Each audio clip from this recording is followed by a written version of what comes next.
নির্বাচন কমিশনের গাইডলাইন অমান্য করে অঙ্গনওয়াড়ি শিক্ষিকাদের বুথ লেভেল অফিসার বা বিএলও পদে নিয়োগ, কাঠগড়ায় শাসক শিবির। দুর্গাপুর পূর্ব বিধানসভা কেন্দ্রের অন্তর্গত বিধাননগর এলাকার ঘটনা। জাতীয় নির্বাচন কমিশনকে মেইল মারফত চিঠি দিল বিজেপি। উনি জানেন এদের মধ্যে দিয়েই মমতা বন্দ্যোপাধ্যায় তার ভোট লুট, মৃত ভোটার, অবৈধ ভোটারদেরকে এতদিন ধরে ভোট লুট করে এসছেন। ওনার মুখোশটা খুলে গেছে। আমি এটা অলরেডি মেল করে নির্বাচন কমিশনের দপ্তরে কমপ্লেন করেছি। আমরা প্রয়োজনে হাইকোর্টে যাব, তবুও এদেরকে হাঁটাবোই, এখান থেকে, এই কাজ থেকে হাঁটাবো।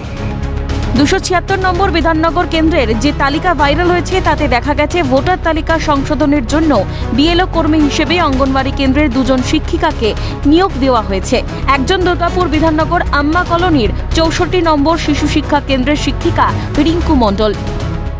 এখনো কাজটা তো শুরু হয়নি, তো এবার কাজটা নতুন নাম তোলা, মৃত বাদ দেওয়া, এইসব কাজটা হবে।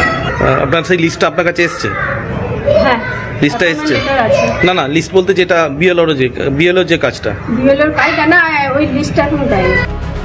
যদিও অভিযোগ অস্বীকার করে তৃণমূলের দাবি হার নিশ্চিত জেনে ভিত্তিহীন অভিযোগ আনছে বিজেপি। বিজেপি ভাবছে বিজেপিকে ভোট মেশিনটা ছেড়ে দেবো আমরা, আর বিজেপি ভোট করবে, দাম জিতে যাবে। সেটা হবে না। নিরপেক্ষ ভোট হবে, বাংলায় যেমনভাবে ভোট হয় সেরকমই ভোট হবে। এখানে ভাববার কোনো কারণ নেই। ওনারা অতি ভাবনা ভাবছেন, ওনাদের পায়ের তলায় মাটি সরে গেছে, সেই জন্য তারা ভাবছেন। ঘটনা প্রকাশ্যে আসতেই সুর চড়িয়েছে হাত শিবির। কোনো টেম্পোরারি কর্মীকে নির্বাচনের কাজে যুক্ত করা যাবে না, এটা নির্বাচন কমিশনের সিদ্ধান্ত। যদি তার ব্যতি রেখে কিছু করতে হয় তাহলে সেটা নির্বাচন কমিশনকে জানিয়ে পারমিশন নিতে হবে।